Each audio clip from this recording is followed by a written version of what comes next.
So today I'm going to be doing something slightly different. It's going to be a squishy makeover, but like out of paper. Paper squishies.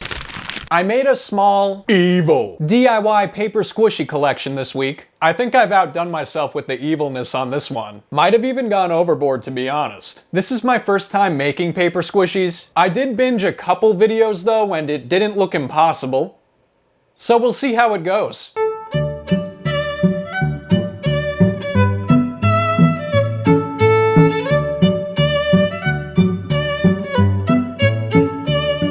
I decided to start things off by doodling some mindless nonsense. I wanted to draw a poop emoji sort of thing, except that's kinda gross. So I went with the strawberry poop instead. Delicious. The taste has now vastly improved. I like his face. It's almost as though he's thinking about what he's tasting. He's not sure if he likes or hates the taste of strawberry poop. I'm using one of those thick Bristol papers for this. I wanted to try and see if the thick paper could work for paper squishies. Mostly I just wanted to use this because Poscas work better on thicker paper, so I figured I'd test it out. I lined my strawberry poop up with another piece of paper and cut them both out. That way I have a front and a back for it. As soon as I finished cutting it out, I started coloring the back. Then I set the front piece of the strawberry poop down on a plastic container lid and put layers of tape on it with some tape hanging off the edges. After lining up the back side to the front, I folded the tape over and added more tape to the back. And now that it's all taped up, except for the butt, I'm going to take some stuffing and stuff this little piece of poop. There were some spots that were leaking out some guts, so I touched those up and then taped over the butt. Since I used thick paper for this, I will say that this strawberry poop is not as squishy as the others I'm going to make. Also, because the paper is so thick, it doesn't really bend much, which I think is causing some stuffing to burst out at the seams. It's more of a sandwich rather than a squishy. These were a bit of trial and error.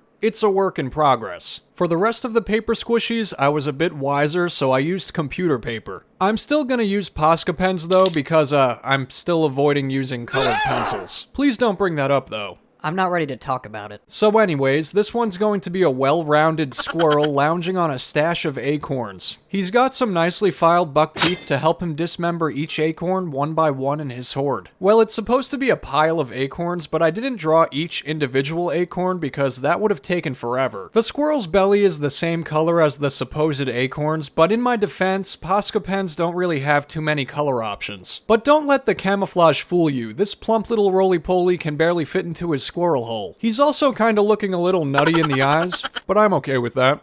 He's becoming nice, not evil, because he is drawing everything friendly.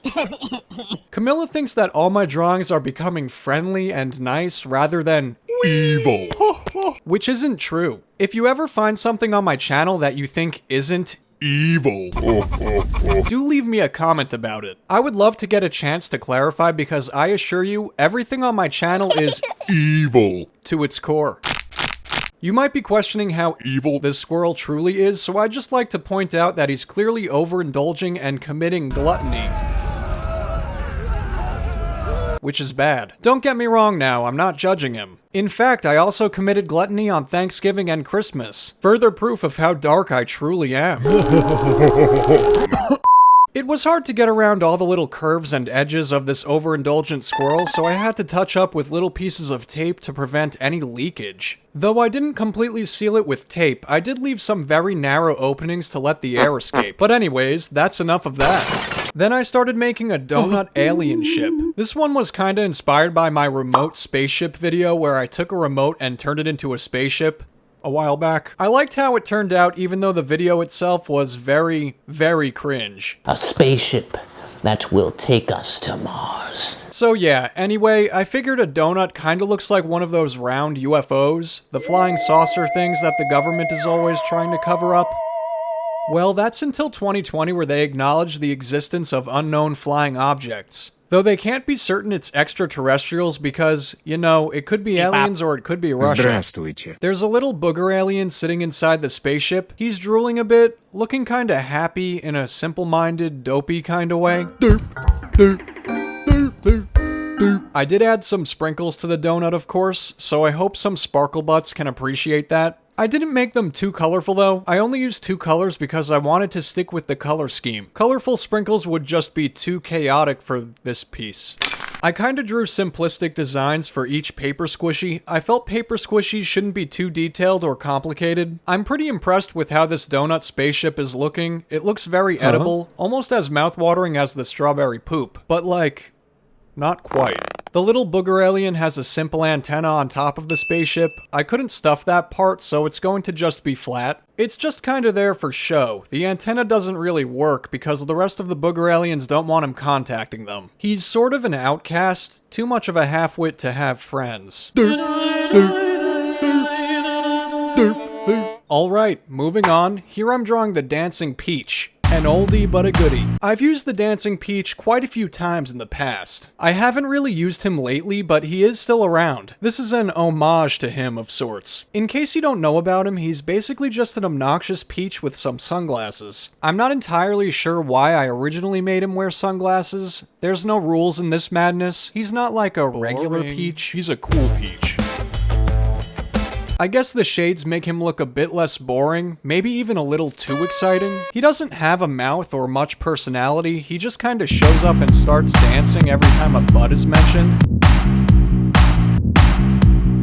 I'll admit, he's not the most evil one here, but I couldn't not include him. I haven't used him in a video in a while, so I figured, for old time's sake, why not? He's really simple to draw though. I feel like I could have done something more interesting, but not everyone can be the center of attention, so I guess this'll have to do for now. I definitely think computer paper works better than thicker paper for paper squishies. It's more flexible and fun to squish. By the way, I'm not completely squishing my paper squishies, just kinda lightly squishing them. That feels pretty good. Some people really like to crumple them up, and that's cool if you do. I'm just not about that crinkly life. Next up is a deranged donkey, a wackadoo of sorts. My personal favorite of the bunch. I feel like I can relate to him just because he's so weird. His face is a little, wonky looking. And he has a toilet plunger stuck to his forehead, mostly because he's having a bit of an identity crisis. He swears he's a unicorn. I mean, he can be whatever he wants to be. Good for him for following his dreams. For this donkey, I made one ear flopping down and one ear sticking up. I didn't want to make both ears flopping down because I felt it didn't look much like a donkey then. Obviously, I wanted you guys to be able to tell it's a donkey. I think paper squishies work best when they're a circle and more well-rounded and don't have limbs or antennas or toilet plungers poking out. Since this is my first time making paper squishies, I didn't take that into account. I just kinda sketched out whatever came to mind. So the toilet plunger is sticking out, which is fine. It's okay. It's kinda 3D, so that's kinda cool. I guess. That part isn't squishy, but I can live with it. Overall, I think this counterfeit unicorn is pretty enchanting and slightly overwhelming.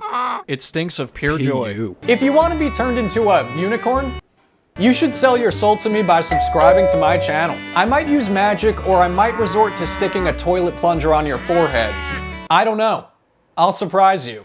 I post new videos Every Friday. Last but not least, I had the great idea of making a raw chicken sandwich, but with my usual evil twist, of course. This one's more evil than the others, which are also pretty evil. I mean, come on. The chicken is supposed to look scared and kinda sad because it's about to be eaten alive. Yum. I'm giving her two little flaps hanging down from her beak. These are her wattles. Say hello. And this little red poof is her comb. This extra crunchy chicken sandwich actually looks kinda stressful and unsettling. Please. I'm sorry. I kept the burger pretty simple. I was going for a Chick-fil-A or Popeyes style chicken sandwich where they don't really put too much on the sandwich. It's all about the chicken. The chicken is obnoxiously oversized, or maybe actually it's the buns that are oversized, because how could you fit a whole chicken into them? I just don't know anymore. I guess my goal was to keep everything as chaotic and nonsensical as possible. Can we just take a moment to appreciate my cutting skills? It doesn't look like it took that long, but it took a long time. For some of these, there's a lot of little crevices to cut around and tape up. If you want to make your life easier, you could just draw something in a square and cut that out, but I figured that wouldn't be quite as thrilling. They're not the squishiest squishies ever, but I think for a first try, they're not that bad. I love how customizable they are, and I do like how they turned out. Even the ugly ones. Buck, buck, buck, buck. That's the sound the chicken made when I bit into him. Click on the top right or bottom left, or I'll make sure you suffer the same fate. Chickens, I don't want to touch it.